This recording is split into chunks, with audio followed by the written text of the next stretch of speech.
Hi, it's Heidi Sawyer. I had an amazing opportunity to spend some evening sessions with a group of extremely motivated, intuitive, sensitive people. These are people who are driven to understand the deeper meaning and purpose of their life. During these sessions, I took them along a 7-step proven path that I have walked myself and helped many others do the same. That I've done with incredible results. I'm sorry you couldn't be there, but I hope this is the next best thing. These are excerpts from the live events. Here they are. Enjoy, and I hope more importantly that you do something with them for your life moving forward. Thank you for listening.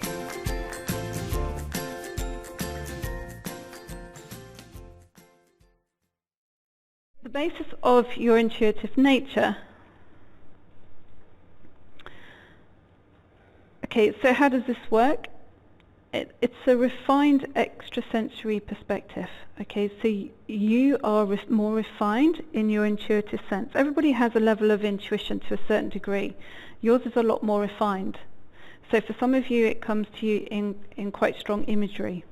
One of the intuitive processes is that it will come as quite often as in a symbolic means.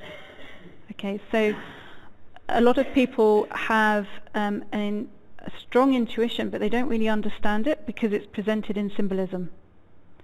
So it's not meant to be interpreted literally. You're supposed to decode the symbolism, because that is how that part of our psyche actually works. Symbolism has been rife through history.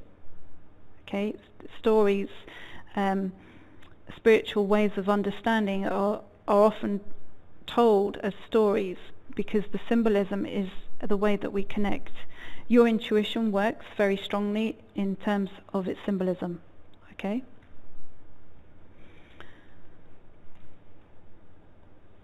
So, as I said at the beginning, your main issues will be linked to nurturance. So when you're looking at something that's blocking you in life, I can pretty much guarantee you it will be stripped down. It can be stripped down to an inner nurturance scenario, where part of you feels separated from another part of you that leaves a gap. Okay? And that gap creates a scenario where you can't see beyond it, and it feels like something is blocked. So it feels like everything, even though in your headspace you want something to move forward, everything is geared in that direction, something is stopping you. Okay? And whatever you do to change that in the external world doesn't seem to have an effect. And the reason is because what is stopping you is unconscious and it's on the inside. Okay? So this is what we're focusing on. So again, as I said at the beginning, that nurturance thing will be evident in your life as either as an early life experience, or it's part of your unconscious heritage. Okay, so it will be something that has been emotionally inherited through the generations, and there's quite a lot of evidence now to suggest that we do indeed inherit certain things, and they are passed down the generations. Okay, especially things that are associated with protection.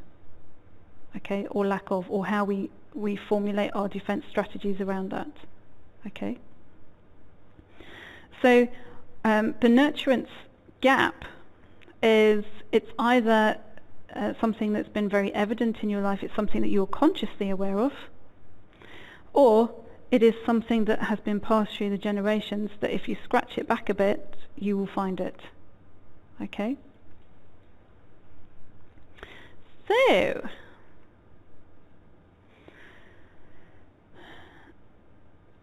the blocks that are specific, okay, often to nurturance these are what they are. This is how they show in your life.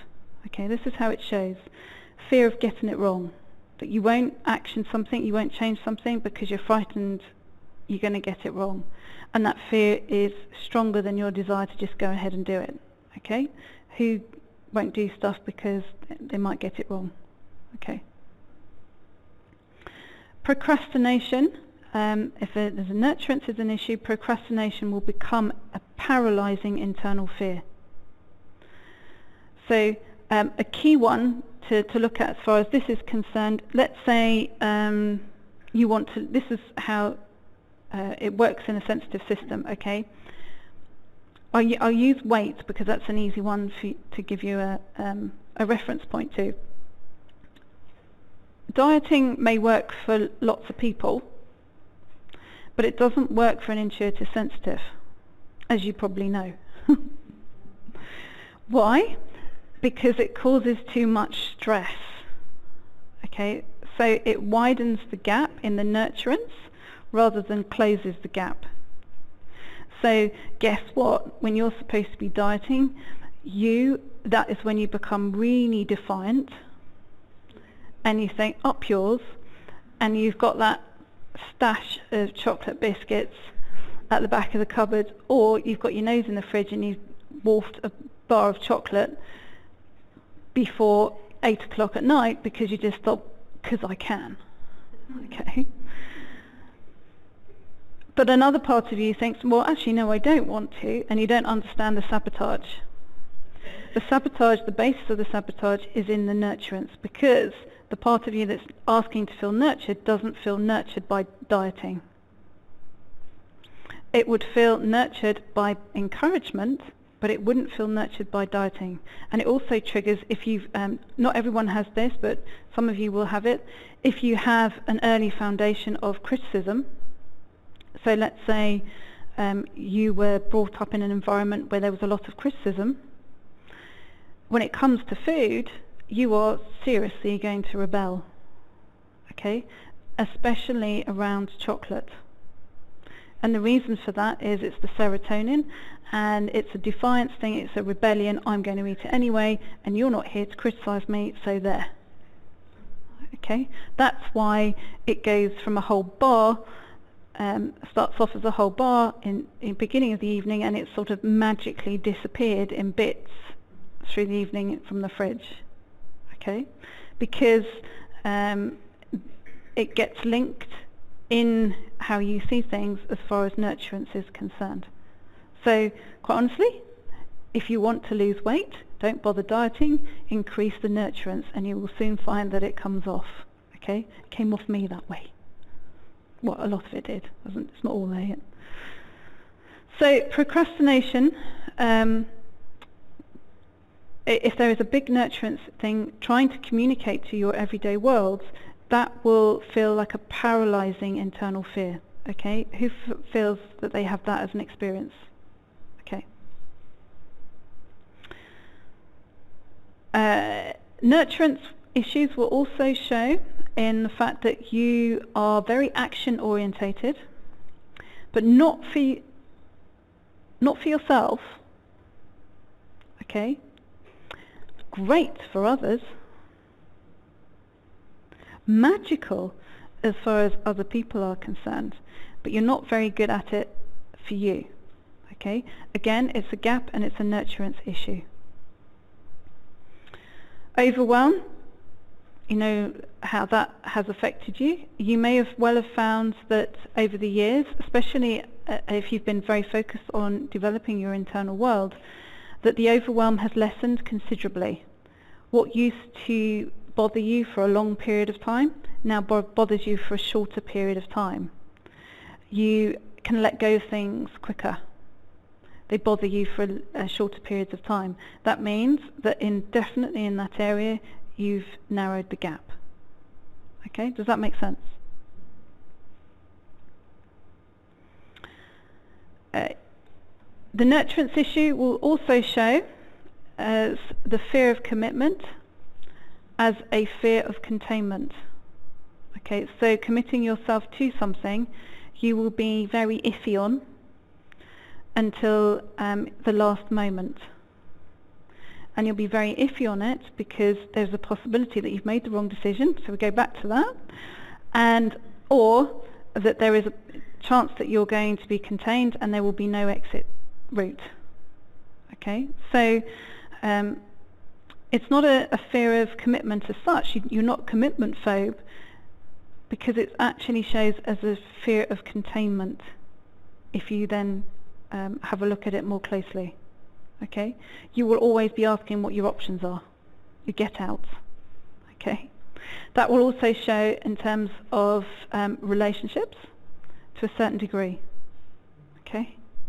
So for some people that is unconscious, and it would maybe show in your external world as meeting people who are commitment phobic, or that they are kind of mysteriously avoidant, but somehow it's very attractive. Okay, does that make sense? And that mysterious level of avoidance will be very attractive because you can feel that you won't be contained. Okay, but it will then unleash the nurturance desire in you, and then you might become a bit clingy. Okay, so therefore, over a period of time, if that has been a cycle, you're worried about coming over clingy, so you don't bother with going towards relationships because you don't want the clingy thing, and you don't want to be bothered with having to go to and fro as far as the going towards it and having to pull away from it is concerned. Okay, familiar for anybody? Okay. So, trouble with asking for help. Okay, massive issue as far as that's concerned, but no problem at all with giving it. Okay, anyone can phone you at 2 o'clock in the morning. You'll skip out of bed, off you go, and you'll go and drag them out of the cell if that's what you've been asked for. Okay, people know that you are a great person to phone up in a crisis. Your own crisis, you won't deal with it other than trying to deal with it yourself, because the lack of nurturance issue inside thinks that it's alone and that no one is actually going to help, so therefore it's going to be humiliated. For more great free content designed to support your purchase of my book, Highly Intuitive People, 7 Right Brain Traits to Change the Lives of Intuitive Sensitive People, please visit finallyfeelunderstood.com. There you can subscribe and download for free the meditations specific to today's episode. If you have already read the book, then it's time for you to receive exclusive access and support from me and your fellow intuitive sensitives as we go deeper together along this proven 7-step path by joining us in my monthly membership program called Heidi's Circle. There you can ask me anything in a safe and private environment, and I will answer you live. Join us today by visiting healmyinnerworld.com.